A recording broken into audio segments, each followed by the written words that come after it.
something's in the water. Well, you better not be where you are not. Yeah, something's in the water. This is the story of Clammy, a creature said to inhabit the waters surrounding Gulfport, Florida, and the shadowed channels of nearby Clam Bayou. Whether folklore, misidentification, or something stranger still, sightings have persisted for more than a century. Long before Gulfport carried its name, this shoreline drew fishermen, settlers, and wanderers. In the late 1800s, the area that became Diston City stood as one of Florida's earliest coastal developments, a hopeful grid of streets pressed against tidal flats and working water. Life revolved around nets, oars, and the tide charts. The bay provided mullet, shellfish, and passage, but it also held mystery, mangrove shadows, shifting depths, and uncharted channels fostered a belief shared by many coastal communities that not everything moving beneath the surface had been cataloged. By the early 1900s, fishermen and clam diggers spoke quietly of something large, displacing water in the bayou, something serpentine, curious, and rarely visible. Most accounts faded into dockside storytelling, except for one that endured. 1907, the Sokolov account. Ivan Petrovich Sokolov, an immigrant fisherman working Boca Ciega Bay, described a close encounter near Clam Bayou back in 1907. Here's his recollection. In those years, I was a new man to Florida. My name is Ivan Petrovich Sokolov. I come from far cold coast where water's gray and heavy. Fish are taken with hands and patience. I arrived in America before the Great War. I learned living upon the warm Gulf bays. I worked mullet nets, laid to sport fish for gentlemen, always small boat, always alone. I was in Boca Ciega waters near Clam Bayou, a distant city, and I see thing I do not forget. Morning was calm but tide restless. I moved slow with oars as water began to rise strange. Not storm wave, not passing launch. Come from beneath. My boat lift, roll as it pushed by giant back below. I think I capsize, say prayer in my home language. Then I see head, long neck like water lizard, face broad and heavy, shaped almost like shell creature, like clam open halfway.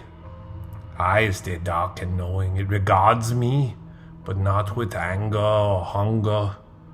Only curiosity, as if a fisherman is odd catch to it. It circles me once, water churn, tail slow far behind, like rope of muscle. Then it slip away quiet, gone faster than thought, leaving only trembling surface with my heart beat like hammer. For many years after I search, I work those waters again and again. Dawn, dusk, fog morning.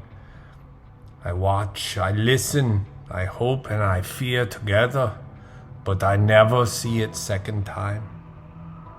Sometimes I wonder if creature were real animal of the bay, or something older that visits only once to mark a man for remembering.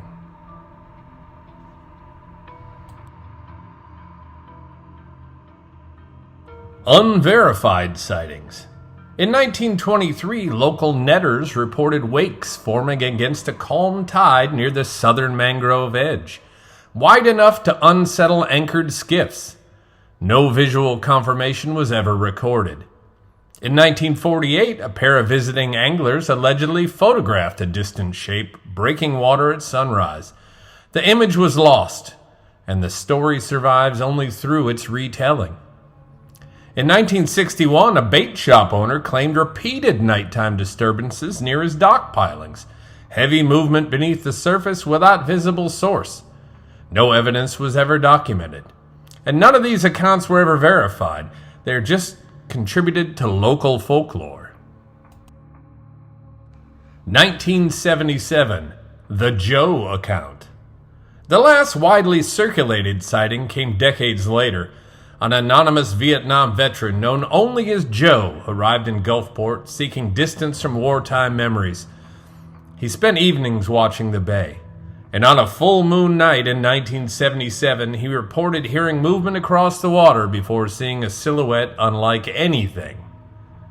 Locals dismissed the claim. Joe maintained certainty. He left Gulfport weeks later and eventually settled in northern Indiana, where he still reflects on the encounter, recalling not fear but curiosity radiating from the creature's presence. They told me not to use my name, and I'm fine with that. You can just call me Joe. I came down to Gulfport in '77 on a motorcycle. Not much else. Vietnam was still rattling around in my head. I needed someplace a little slower. Someone up north told me about the cheap drinks, friendly people in the water you could stare at without feeling crowded. At the time, that felt right. I rented a small room in town, spent my days just fishing, walking the shoreline, keep it mostly to myself.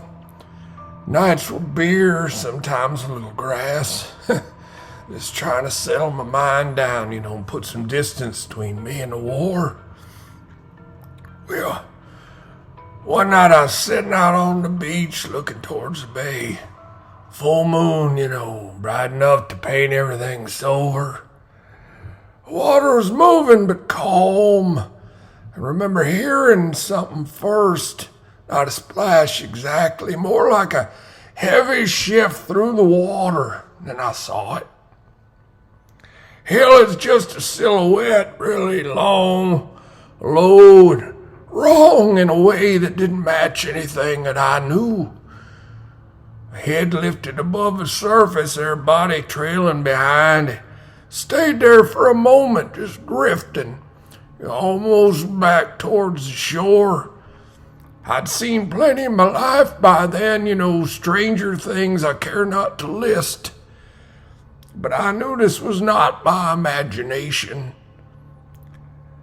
I told a couple locals there about it later, and hell, they just laughed. Said I should ease up on that Mary Jane.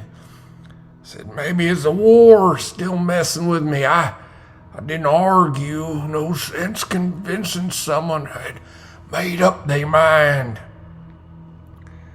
I know what I saw. 2 weeks later, I packed up and I rode north again. Life had just moved on, Jobs and years, women, all of it. I ended up settling in northern Indiana. I'm still here and kicking. Every now and then I think about that night back in Gulfport and that moon on the water, that shape moving quiet through the bay. Funny thing is, I was never scared by it. Somehow I could tell it's just curious. Hell, there wasn't anything threatening about it at all.